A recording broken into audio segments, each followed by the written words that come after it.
찬송가 302장 찬양 함께 드리겠습니다.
많은 사람이 얕은 물가에서 저 큰 바다 가려다가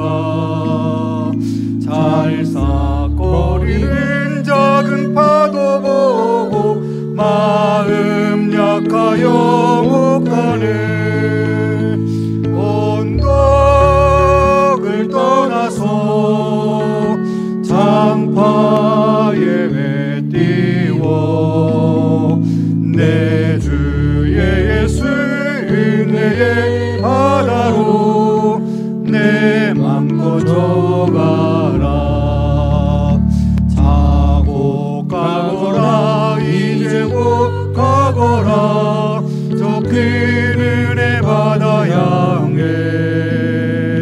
자고 내 노를 저 깊은 데로 가라. 망망한 바다로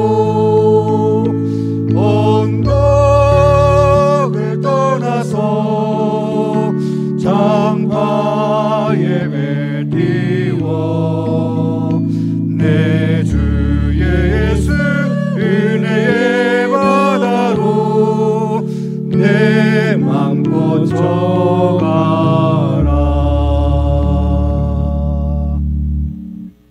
기도하겠습니다. 날마다 우리의 삶에 크신 은혜를 베푸시는 고마우신 아버지 하나님, 주일로 3일 동안도 우리의 삶의 걸음을 주님의 눈동자처럼 보호하시고 세상 속에서 세상에 매몰되지 않고 하나님의 은혜를 누리며 그 은혜 안에 거하여 살아가도록 우리의 심령을 붙잡아 주시니 감사를 드립니다. 아직도 흉흉한 소식들이 많이 들려오는 이때에 우리의 마음이 온전히 주님께로 향하게 하시고 주님께만 소망을 두는 아름다운 믿음으로 살아가는 우리 모두가 되도록 하나님의 크신 은총으로 함께하여 주시옵소서. 오늘도 각 가정에서 말씀을 함께 나누는 교우들을 주의 능력의 품에 품으시고 주의 사랑으로 그 심령과 가정에 필요한 것 채우셔서 늘 하나님을 인하여 기뻐하며 하나님으로 인하여 만족하며 하나님으로 인하여 감사가 넘쳐나는 아름다운 삶을 살아가도록 도와주옵소서. 오늘도 우리가 말씀을 함께 공부할 때에 말씀 속에 주님의 음성 듣게 하시고 주님 뜻을 분별하는 하늘의 지혜를 얻게 해주셔서 하나님의 뜻에 합당한 삶 살아가 하나님께 큰 영광을 드리는 우리 모든 교우들 되도록 복을 내려 주옵소서. 함께 하실 하나님께 감사드리며 예수님 이름으로 기도하옵나이다. 아멘.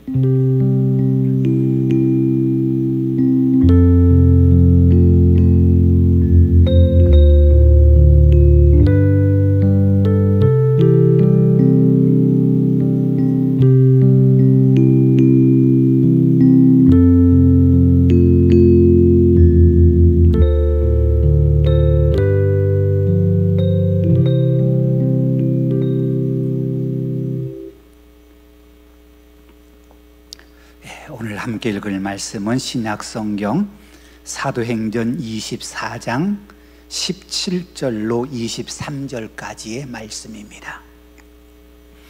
신약성경 230쪽 사도행전 24장 17절로 23절까지 말씀입니다. 제가 봉독해 드리겠습니다. 사도행전 24장 17절로 23절까지 말씀 봉독합니다. 여러 해 만에 내가 내 민족을 구제할 것과 예물을 가지고 와서 드린 중에 내가 결례를 행하였고 모임도 없고 소동도 없이 성전에 있는 것을 그들이 보았나이다. 그러나 아시아로부터 온 어떤 유대인들이 있었으니 그들이 만일 나를 반대할 사건이 있으면 마땅히 당신 앞에 와서 고발하였을 것이요, 그렇지 않으면 이 사람들이 내가 공회 앞에 섰을 때에 무슨 옳지 않는 것을 보았는가 말하라 하소서. 오직 내가 그들 가운데 서서 외치기를 내가 죽은 자의 부활에 대하여 오늘 너희 앞에 신문을 받는다고 한 이 소리만 있을 따름이니이다 하니, 벨릭스가 이 도에 관한 것을 더 자세히 아는 고로 연기하여 이르되 천부장 루시아가 내려오거든 너희 일을 처결하리라 하고, 백부장에 명하여 바울을 지키되 자유를 주고 그의 친구들이 그를 돌아보아 주는 것을 금하지 말라 하니라. 아멘. 오늘 또 우리가 가정에서 하나님의 말씀을 함께 나눈 우리 교우들의 마음속에 또 삶 가운데 우리 하나님의 크신 은혜가 함께 하시기를 기원합니다. 우리는 지금 사도 바울의 재판에 대한 이야기를 하고 있는데, 제3차 선교행을 마치고 예루살렘에 돌아온 사도 바울을 유대인들이 시기하여 사도 바울을 죽이려고 하는 그런 위협을 가하기도 하고, 또 안토니아 요새에 숨어 갇혀있는 사도 바울을 사내들인 공회에 불러오는 순간 그 사도 바울을 죽이겠다고 그렇게 암살 음모를 꾸미는 일까지 벌어지게 되었습니다. 그때 하나님이 천부장을 통해서 사도 바울의 사건에 개입하셔서 사도 바울의 생명을 지켜주셨고, 결국 천부장을 통해서 사도 바울이 로마 총독 벨릭스가 있는 가이사라로 그렇게 호송되게 됩니다. 그 가이사라에 사내들인 공회를 대표해서 사내들의 공회 의장이었던 대제사장과 그 다음에 장로 몇 사람, 그리고 그들이 고용한 더둘로라고 하는 변호사, 그리고 그들의 박수부대인 유대인들을 대동하고 사내들인 공회가 유대인들을 대신에 고발하기 위해서 지금 벨릭스 총독 앞에 와 있게 됩니다. 그렇게 유대인들이 사도 바울을 고발하기 위해서 총독의 관지에 오게 되자 이제 벨릭스 총독이 사도 바울과 고발하는 유대인들을 재판석에 불러놓고 재판을 하게 되는데, 먼저 고발하는 자들의 입장에서 더둘로라고 하는 변호사가 사도 바울을 4가지 죄목을 들어서 고발을 합니다. 첫 번째는 이 사람은 전염병을 옮기는 것 같은 사람입니다. 무서운 사람입니다. 그렇게 고발을 하고, 두 번째는 어디 가든지 유대인들이 있는 곳이면 그 유대인들을 소요시켜서 유대인들로 하여금 폭동과 반란을 일으킬 수 있는 사람입니다. 그리고 세 번째는 나사렛 예수, 나사렛 이단의 우두머리인 사람입니다. 어떤 짓을 벌일지 모르는 사람이라는 거지요.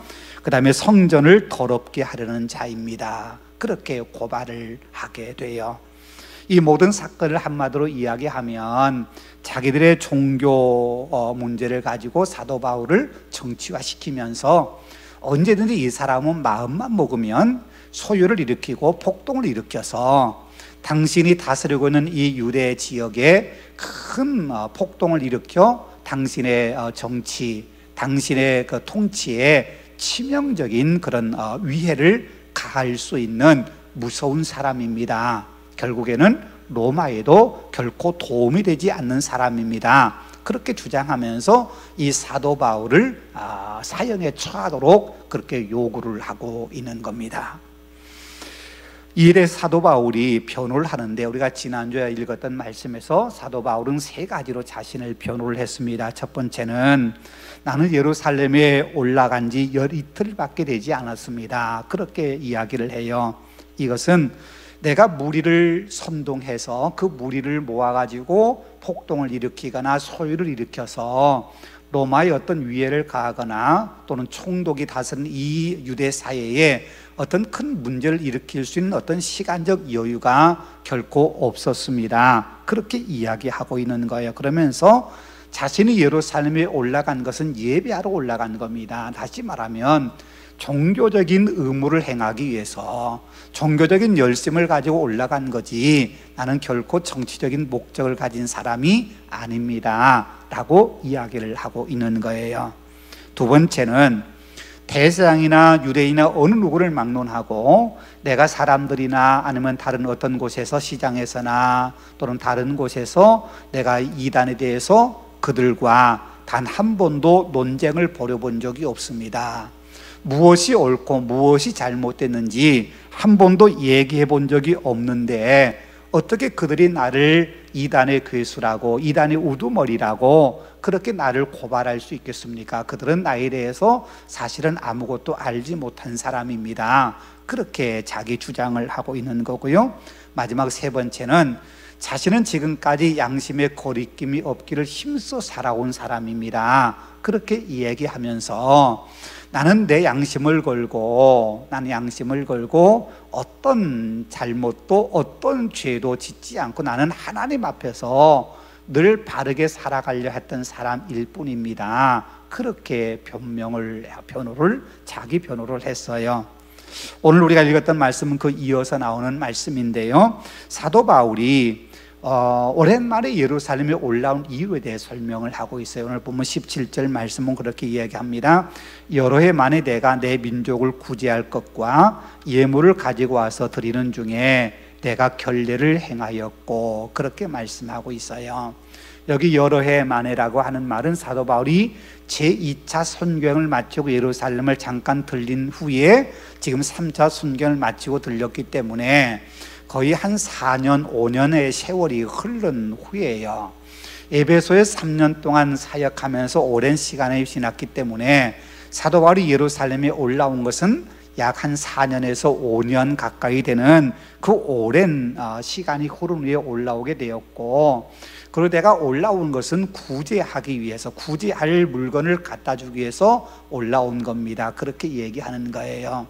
사도 바울이 실제로 3차 선교행을 마치고 수리 안디옥으로 바로 가려다가 방향을 바꿔 예루살렘에 들린 이유 가운데 하나가 마게도냐 지역에서 거두었던 예루살렘의 구제 헌금, 유대인들이 어려움 겪고 있다고 하는 것을 듣고 마게도냐 사람들이 모아준 그 구제 헌금을 예루살렘에 전달할 목적이 그 가운데 하나였어요. 그래서 사도 바울은 예루살렘에 들리지 않고 로마로 바로 갈 수 있고 또 수리 안디옥을 거쳐 로마에 갈 수 있지만 굳이 예루살렘에 올라온 중요한 이유 가운데 하나는 그 구제 헌금을 전달하기 위해서였어요. 그리고 4년이나 5년 지난 후에 이렇게 왔기 때문에 자신은 어떤 그 예루살렘에 있는 어떤 유대인들을 현혹해서 그들을 동요시켜 그들로 하여금 폭동을 일으키게 할 수 있는 그런 사람이 결코 아니라고 하는 거지요. 당신은 유대인들을 굉장히 사랑하는 사람이라는 거예요.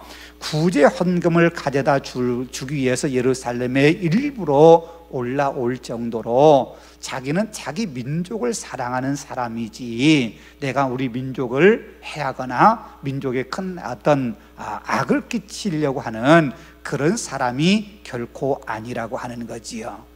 더들로를 통해서 유대인들이 사내된 공회가 사도 바울을 고발한 내용 가운데 하나가 바로 그거였어요. 유대인들이 있는 곳이면 그가 다 가서 유대인들을 모아가지고 다 소유하게 하고, 유대인들이 하나님같이 소중하게 여기는 성전을 더럽히려 하는 사람이다. 이것이 더들로가 사도 바울을 고발한 고발의 내용이 있는데, 사도 바울은 나는 우리 민족을 사랑하는 사람입니다. 나는 우리 민족을 위해서 이렇게 수고하고 이렇게 일부러 구제 헌금을 가지고 온 사람입니다. 그렇게 자기 변호를 하고 있는 거예요.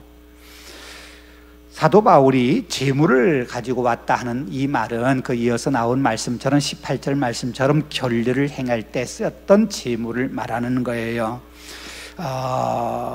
결례 예식을 행하면서 재물을 드렸는데 그 재물을 드리고 결례를 행하고 하는 그 과정 속에 사도 바울은 어떤 소유를 일으키거나 어떤 모임을 가졌거나 그런 적이 결코 없다고 하는 거지요. 그리고 자신은 유대인의 전통과 유대인의 어떤 규례를 결코 무시한 적이 없는 사람, 오히려 유대인의 결례를 따라서 그렇게 결례를 행했을 뿐만 아니라 하나님 앞에 유대인의 전통에 따라서 제물을 바치는 신실한 유대인의 그런 사람으로 자신은 살아왔다고 하는 걸 이야기해주고 있는 거예요. 근데 문제는 그건 어디서 발생했느냐? 내가 소유를 일으킨 것도 아니고 내가 문제를 발생시킨 것도 아닌데 문제가 어디서 나왔느냐? 오늘 사도 바울이 그 얘기를 하여 18절 마지막 부분에 보면 그러나 아시아로부터 온 어떤 유대인들이 있었으니 그러면서 그 사람들로 인해서 이번 문제가 발생한 겁니다 라고 이야기를 하고 있는 거예요. 사도행전 21장에서 이 아시아에서 온 사람에 대한 이야기를 우리가 함께 나눴는데 그들이 바로 에베소에서 온 사람들이에요. 에베소에서 온 유대인들인데 오순절을 지키기 위해서 에베소에서 예루살렘에 찾아왔던 이 유대인들이 사도 바울이 예루살렘에 있는 모습을 보고는 사도 바울을 향해서 그 분노를 참지 못하고 문제를 일으키게 되었잖아요. 우리가 아는 것처럼 사도 바울이 3차 선교 여행 때 에베소에 3년 동안 머물면서 에베소에서 큰 사역을 감당을 했어요.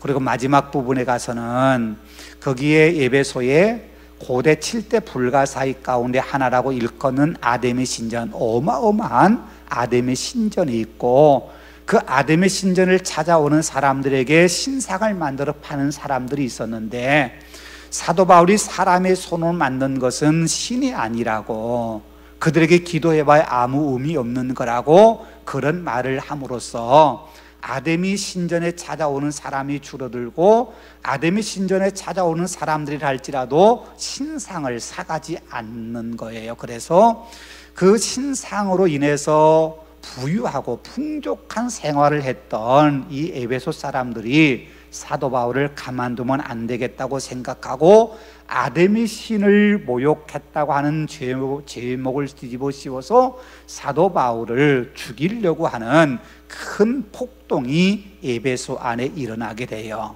그때 사도 바울을 유대교의 배교자라고 생각했던 유대인들은 그 에베소 사람들과 공조해서 사도 바울을 죽이는데 함께 공조를 해요.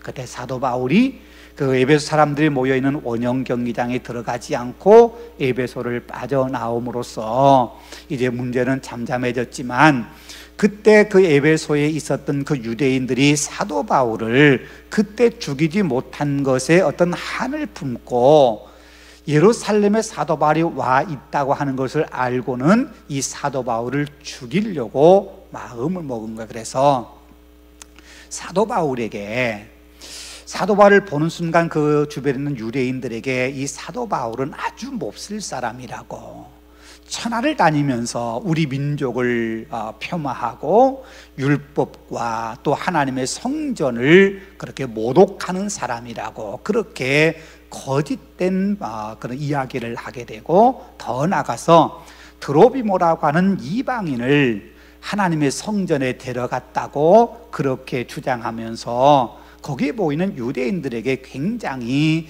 자극적인 그런 말을 함으로써 유대인들이 흥분을 하게 되고, 그래서 성전에서 나오는 그 사도 바울을 붙잡아다가 성전 밖에서 죽이기 위해서 끌고 가는 상황이 되었어요.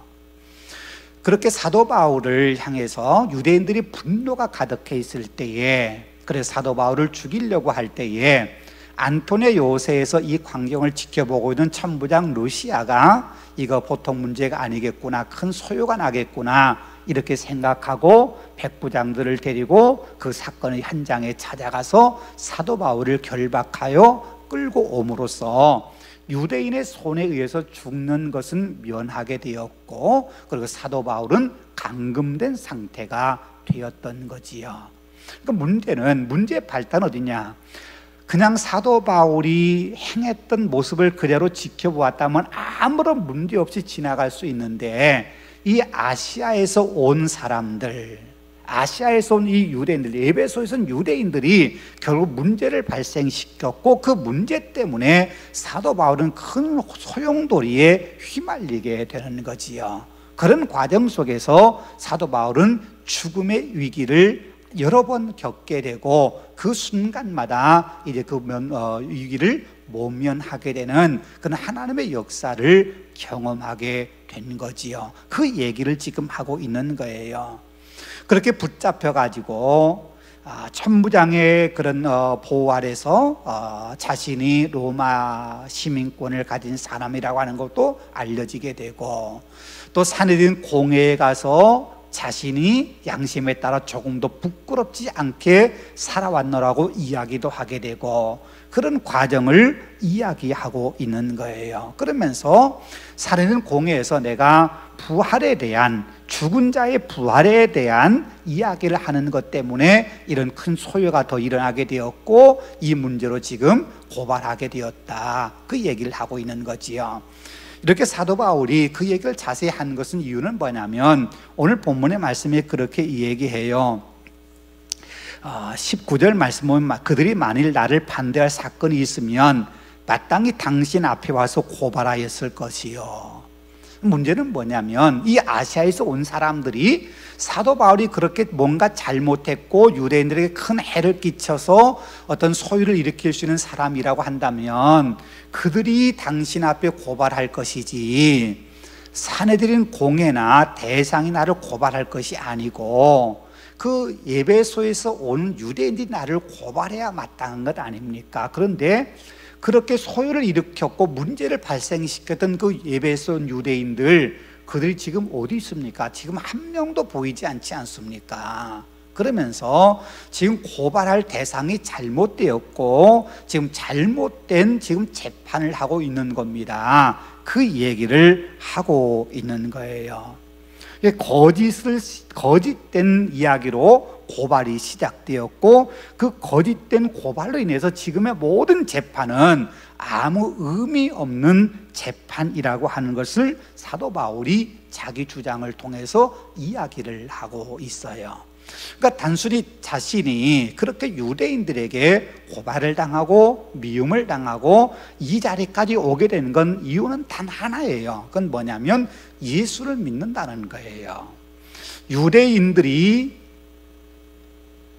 예수를 메시아로 인정하지 않는데, 특별히 산헤드린 공회가 그 예수를 범죄자로 낙인 찍어서 십자가에 못 박아 죽게 만든 이단의 괴수 같은, 하나님을 모독하고 성전을 모독하는 자로 십자가에 못 박아 죽은 그 예수를 자기들은 하나님의 아들이라고, 구세주라고 믿는다고 하는 거, 그러면서 자기들의 종교를 거부하고 자기들의 종교를 배신했다고 하는 거, 그 이유 외에는 아무것도 없는 거예요.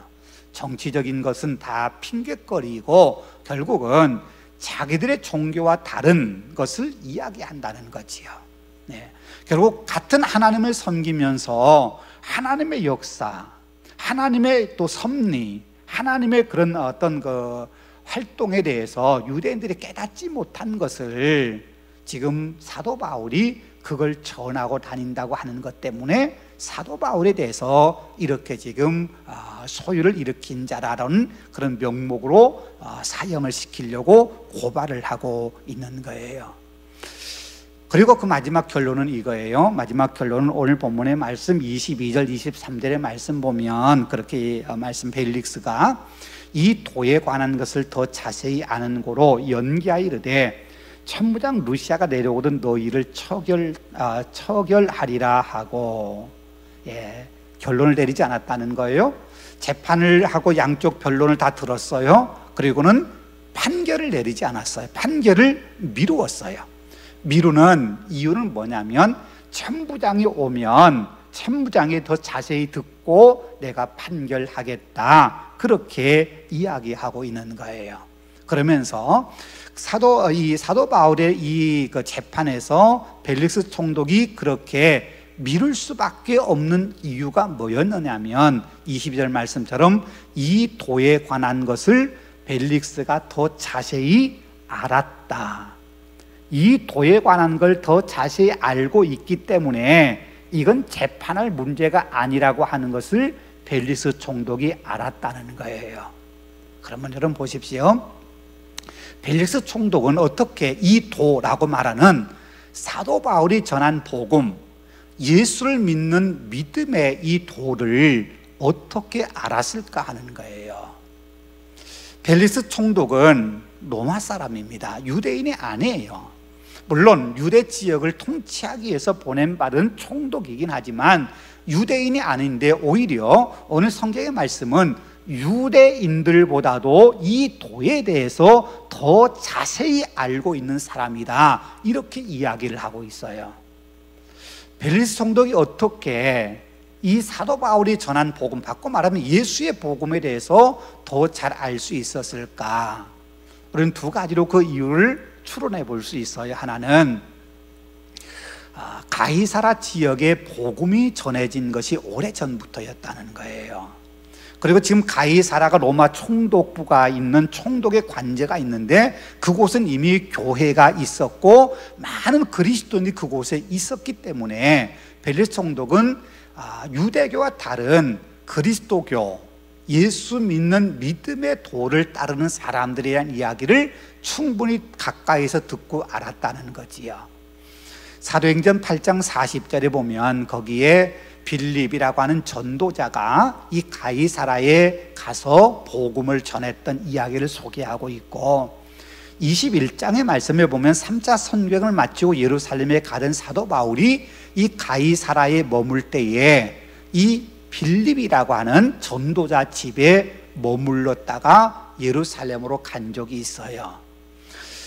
사도행전 8장은 사도 바울이 예수님을 만나기 이전입니다. 사도 바울이 변화되기 이전이에요. 사도 바울이 변화되기 이전에 이미 전도자 빌립이 가이사라에 가서 복음을 전했고, 사도 바울이 3차 선교 여행을 마칠 때까지 전도자 빌립이 가이사라에 머물면서 그곳에서 복음을 전하고 있었다고 하는 거예요.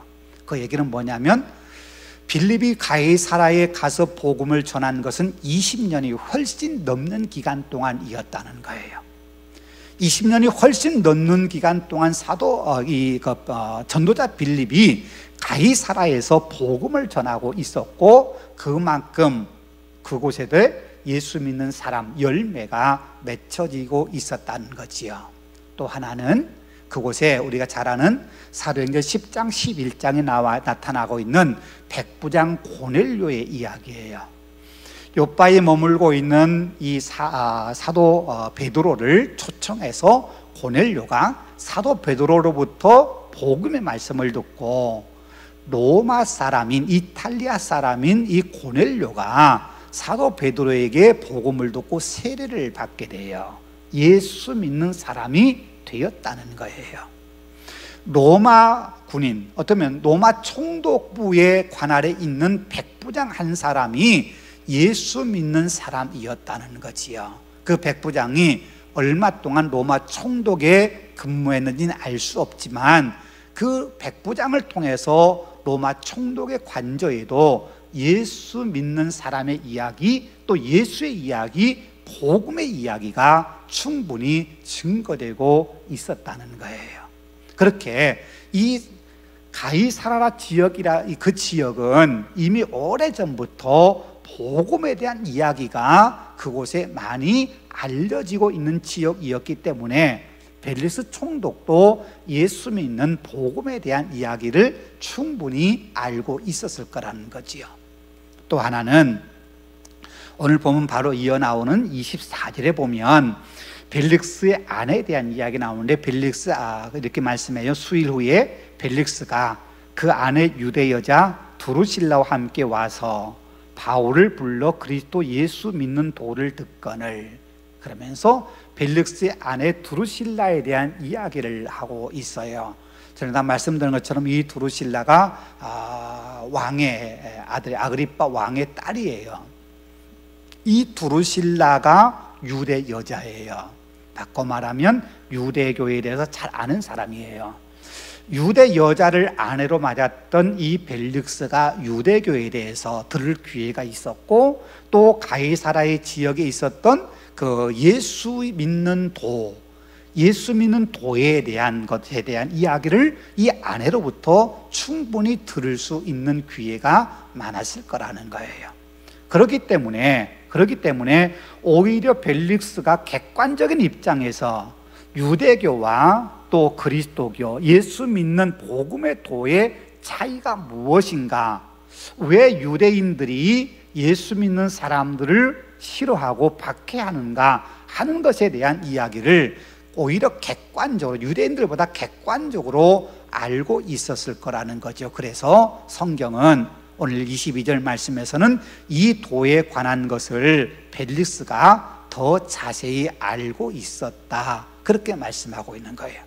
그러면서 사도 바울, 이 말은 뭐냐면 사도 바울이 이 문제가 정치의 문제가 아니라 자기들의 종교의 문제라고 하는 걸 벨릭스는 양쪽에 변호하는 입장에, 양쪽에 고소하고 변호하는 그 말들을 들으면서 이건 정치 문제가 결코 아니구나, 이건 종교의 문제구나 하는 걸 벨릭스가 알았다는 거예요. 그래서 판결을 내리지 않고 이걸 밀어놓는 거예요. 밀어놓을 수밖에 없었던 이유는 뭐냐, 여러분 이렇게 얘기해요. 천부장 루시아가 내려오거든 너 이를 처결하리라. 천부장 루시아가 오면, 그런데 보십시오, 천부장 루시아가 로마 총독 이 벨릭스에게 편지를 보냈어요. 밤중에 사도 바울을 호송하면서 호송하는 기병에게 편지를 써 보냈는데, 그 편지의 마지막 결론은 뭐였냐면, 내가 보니 이 사람에게 죽이거나 아니면 어떤 일을 할 수 있는 어떤 그 잘못된 거, 결박당할 어떤 사유가 아무것도 없습니다 라고 결론을 내렸어요. 그게 천부장 루시아가 쓴 편지의 마지막 결론이에요. 이 사람은 죽일 만한 어떤 사유가 없는 사람입니다. 심지어 결박할 만한 어떤 사유가 없는 사람입니다. 그런데 이 사람을 죽이려고 하는 그런 음모가 있기 때문에 내가 이 사람을 당신에게 보낸 겁니다. 이미 천부장은 사도 바울의 무죄를 이미 증명해 주었어요. 그럼에도 불구하고 벨릭스는 그 천부장이 오면 이 일을 처결하리라, 이 일을 더 자세히 듣고 결론을 내리리라, 그렇게 이야기를 해요. 이건 본인이 쉽게 결정을 내릴 수 없다는 거예요. 사도 바울이 죄인이냐 아니냐 이걸 결론 내리지 못한 것이 아니라, 사도 바울이 죄가 없다, 이건 정적인 문제가 아니고 유대인의 종교에 관한 문제이기 때문에 내가 재판할 수 있는 것이 아니고, 이건 법적으로 이건 아무 하자가 없는 거라고 알면도 불구하고 벨릭스가 결정을 내리지 못한 이유는, 그들을, 이 사도 바울을 고발한 그들이 유대인들이라는 것, 특별히 대제사장이 왔잖아요. 그리고 산헤드린 공회를 대표해서 장로들이 왔잖아요. 이 장로들과 산헤드린 공회와 그 다음에 대제사장과 벨릭스 총독이 대립관계를 갖는다면 자신의 정치에, 통치에 크나큰 조해 요소가 될 수 있다고 하는 걸 그는 알았을 거예요. 산헤드린이 유대의 최고 의결기관 아닙니까? 최고 의결기관인 산헤드린 공회를 로마가 인정을 해줬어요. 종교에 관한 모든 문제는 너희가 알아서 하라고. 그렇기 때문에 정치의 문제를 떠나서는 모든 걸 결정할 수 있는 최종적인 유대의 최고 의결관인 산헤드린이기 때문에, 이 산헤드린과 불편한 관계에 있으면 자신이 통치하는 정치의 문제에서도 결코 이롭지 않다고 하는 걸 총독 벨릭스는 알았을 거예요. 그래서 대제사장까지 와서 사도 바울을 고발하는데, 그 면전에서 이 사람은 무죄니까 당신을 돌아가시오, 이렇게 말하기가 쉽지 않았을 거라는 거예요. 그래서 판결을 미뤄놓고 그러면 대제사장은 그곳에 오래 머물 수 없으니까 다시 돌아가야 되고, 산헤드린 공회원들도 역시 돌아가야 되는, 판결을 미룸으로써 쟁점화시키지 않고 자신의 정치적인 입지를 위해서 재판을 미뤄놓는 것, 그것이 벨리우스 총독이 선택한 마지막 결론이었어요. 이 이야기는 결론적으로 말하면 사실은 무죄라는 거지요. 벨리우스 총독도 봤을 때 이건 분명 무죄예요. 그런데 정치적인 역학관계에서 무죄를 선언할 수 없는 상황이니까 판결을 내리지 못하고 판결을 미뤄버리는 거지요. 그렇게 함으로써 자기의 정치적인 입지를 불안하게 만들 필요가 없다고 생각했기 때문에 그런 거예요. 자, 이걸 사도 바울 입장에서 생각해 보십시오. 사도 바울 입장에서 보면 사도 바울은 자신이 변호한 것처럼 자신은 정말 애매하게 이런 고발을 당하게 된 거예요. 억울한 일을 당하게 되는 거예요. 자신의 소유를 일으킨 것도 아니고, 자신이 어떤 정적인 목적을 가지고 뭔가를 하려고 했던 의도를 갖고 있는 것도 아니고, 자신은 유대인들을 너무너무 사랑하는 사람이었고, 유대의 그런 관습과 유대의 종교, 유대의 어떤 그런 율법, 이걸 굉장히 소중히 여긴 사람이었는데, 오히려 유대인들로부터 그런 고발을 당하고 모해를 당하고 음모를 당하고 죽을 위기를 겪게 돼요.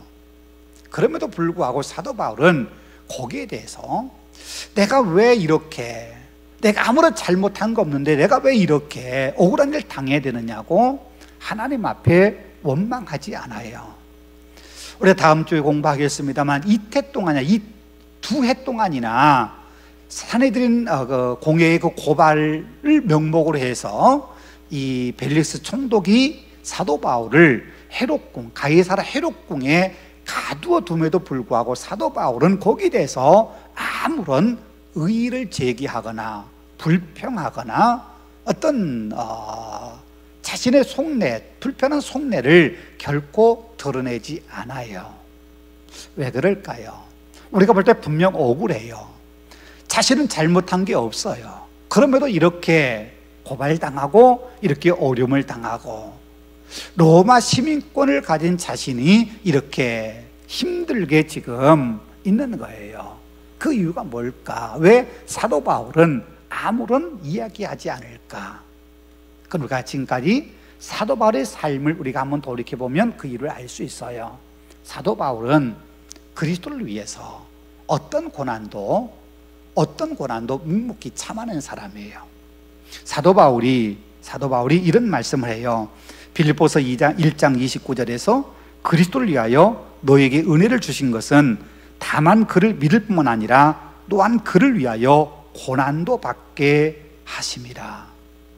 하나님은 우리에게 은혜를 주시고 우리가 하나님으로부터 은혜를 받고 하나님의 백성이 되었고 오늘 또 그 은혜 속에 살아갈 수 있는 이유는 뭐냐면 우리가 예수를 믿는 믿음의 사람으로 살아갈 뿐만 아니라 세상에서 고난도 받게 하기 위해서다. 그렇게 말씀해요. 쉽게 이해되지 않는 말씀이에요. 왜냐하면 하나님이 우리에게 은혜를 주신다면 우리의 삶이 평안해야 돼요. 우리의 삶에 고난이 있다가도 고난이 없어지는 게 하나님의 은혜라고 우리는 많이 생각을 해요. 그런데 사도 바울은 그렇게 말씀하지 않아요. 우리에게 은혜를 주신 것은 우리로 하여금 고난을 받게 하기 위해서다. 이 말은 뭔 말이냐면 우리가 믿음의 삶을 살아갈 때 고난이 사라지는 것이 아니라 오히려 우리는 믿음 때문에 더 고난을 받게 되는데 중요한 것은 고난을 받을 때 하나님이 우리에게 힘을 주셔서 그 고난을 견디고 이겨나갈 수 있도록 우리에게 은혜를 주신다는 거예요. 그래서 그 은혜를 힘입어서 고난을 우리가 이겨나갈 수 있다는 거예요. 예수 믿는다고 하는 것 때문에 받는 고난이 얼마나 많은지 몰라요. 그 예수님께서 말씀하신 거고 베드로 사도도 그 얘기를 하고 있어요. 베드로 사도도 이런 말씀을 해요. 부당하게 받는 고난이 있다고요. 베드로전서 2장 19절에서 부당하게 고난을 받아도 하나님을 생각함으로 슬픔을 참으면 이는 아름답다. 그렇게 말씀했어요. 부당하게 고난을 당한다. 이게 뭐예요? 내가 나쁜 짓 하지 않았는데 고난을 당해요? 이건 이유는 하나예요. 예수 믿는다는 것 때문에, 선을 행한다는 것 때문에, 내가 바르게 산다고 하는 것 때문에 고난을 당하는 거예요.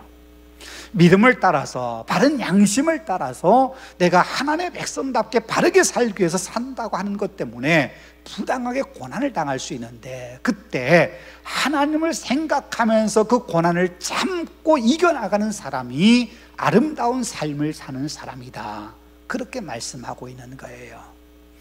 우리가 늘 기억해야 할 게 뭐냐면, 예수 믿으면 고난이 없어진다, 예수 믿으면 내게 힘든 것 없어진다, 예수 믿으면 나에게 질병이 사라진다, 성경 그렇게 우리에게 말씀하지 않아요. 그건 우리의 바람이에요. 우리의 바람인데 성경은 우리의 바람대로 말씀하지 않아요. 예수 믿는다는 것 때문에 오히려 더 고난이 있고, 예수 믿는다고 하는 것 때문에 우리의 삶이 더 힘든 삶을 살아가야 돼요. 그게 성경이 우리에게 가르쳐 주는 거예요. 예수님 말씀하시잖아요. 너희가 나를 따라오려도 누구든지 자기를 부인하고 날마다 자기 십자가를 져야 된다고요. 십자가 지는 게 뭐예요? 그게 고난이에요. 십자가 지지 않으면 우리가 주님 뒤를 따라갈 수 없어요. 그러니까 믿음의 길, 주님의 뒤를 따라가는 길은 뭐냐면 십자가를 지는 삶이에요. 그 십자가가 고난이에요. 그 십자가가 우리가 세상으로부터 미움받는 거예요. 그렇게 우리가 미움을 받더라도 믿음의 길을 갈 수 있는 것, 그게 하나님께서 우리에게 원하시는 믿는 자의 삶의 모습이라는 거예요. 예수님은 오늘 우리에게 그걸 원하시는 거지요. 우리에게 문제가 없어지고 우리의 삶이 평탄해지고, 그래서 누구나 가고 싶어하는 그런 고속도로와 같은 길을 가는 그런 삶을 살라고 우리를 부르신 것이 아니라 좁은 길을 가도록, 십자가의 길을 가도록 우리를 믿음의 사람으로 부르셨고, 그 믿음의 길을 갈 때 하나님께서 우리에게 은혜를 주시고 힘을 주셔서 그 길을 갈 수 있는 용기를 주시고 감당할 수 있는 힘을 주시는 거예요.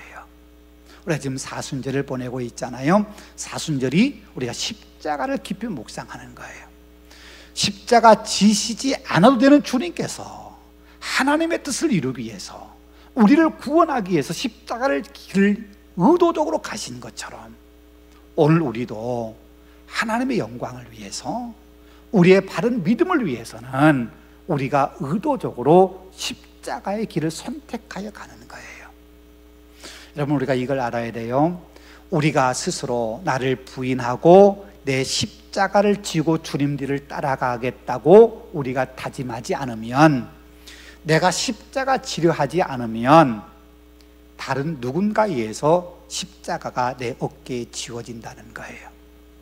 어차피 지고 가야 될 십자가라는 거예요. 그것을 내가 기쁘게 내가 마땅히 져야 될 십자가로 생각하고 그 십자가를 지고 가는 사람은 기쁨으로, 주님 힘으로 그 십자가를 넉넉히 감당할 수 있게 십자가 지고 우리가 그 길을 갈 수 있지만, 억지로 진 십자가, 내가 아니라 다른 누군가가 내 어깨에 올려놓은 십자가를 지고 가려 한다면 우리는 더 힘든 삶을 살아갈 수밖에 없어요. 그리스도인의 삶은 십자가의 길이에요. 그 십자가를 내가 자원해서 지고 가느냐, 아니면 내가 거부하는데 거부하는 내게 누군가가 그 십자가를 지고 그 길을 가게 나를 강요하느냐, 이건 우리의 선택이에요. 우리는 주님 말씀하신 것처럼 날마다 자기를 부인하고 자기 십자가를 지고 주님 뒤를 따라가야 될 사람들이에요. 그렇게 가면 주님이 반드시 우리에게 힘을 주세요. 반드시 우리에게 그 길을 감당할 수 있도록 우리와 함께 하시고 우리에게 능력을 주시고 힘을 주시고 은혜를 주셔서 감당할 수 있게 하신다는 거예요. 그 믿음으로 사십시다.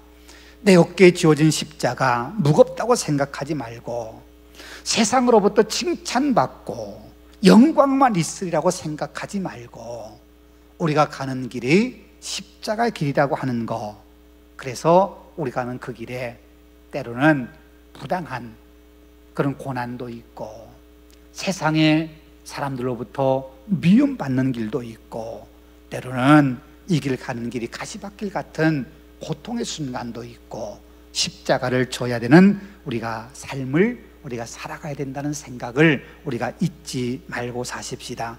그 모든 과정을 당연하게 여기고 우리가 주님들을 따라간다면 우리의 삶을 통해서 그리스도의 향기가 드러나게 되고, 우리는 그리스도인으로 점점 성숙해져가는 아름다운 믿음의 삶이 될 수 있습니다. 그 믿음으로 살아가시는 복된 삶이 되실 수 있기를 바랍니다. 기도하겠습니다. 은혜가 풍성하신 아버지 하나님, 감사합니다. 사도 바울이 자기를 변호하면서 자기는 자기 동족 유대인을 너무너무 사랑하는 사람이고, 나를 오히려 모해하고 음모를 꾸민 사람들로 인해서 자기가 지금 이 자리에 서 있노라고 자기를 변호하는 모습을 우리가 함께 나누었습니다. 사도 바울의 변호를 통해서 벨리스 총독은 사도 바울이 무죄임을 알면서도 그에게 무죄 판결을 내리지 못하는 그런 모습을 우리가 함께 또 생각해 봅니다.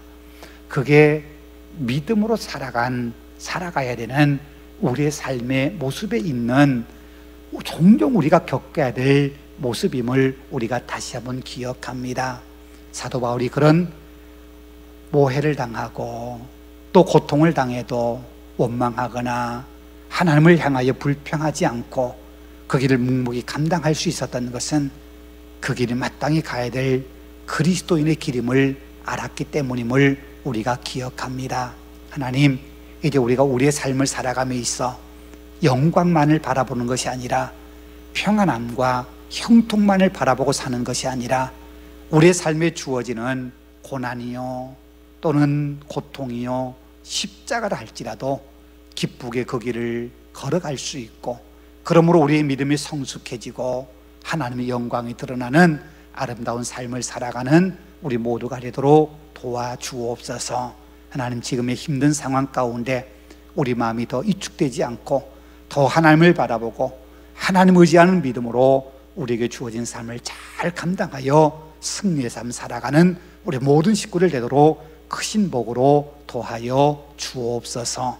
우리 구주 예수님 이름으로 기도하오며, 이제는 주 예수 그리스도의 은혜와 하나님의 사랑과 성령의 교통하심이 오늘도 가정에서 주의 말씀을 함께 나누는 우리 모든 믿음의 식구들, 때론 십자가의 길을 가야 될 그 삶의 길에서 때로 힘들고 어려울지라도 그 길을 끝까지 감내할 수 있도록 하늘의 신령한 은혜를 소망하는 우리 모든 믿음의 식구들 앞날 위에 이제부터 영원토록 함께 하시기를 간절히 축원하옵나이다. 아멘.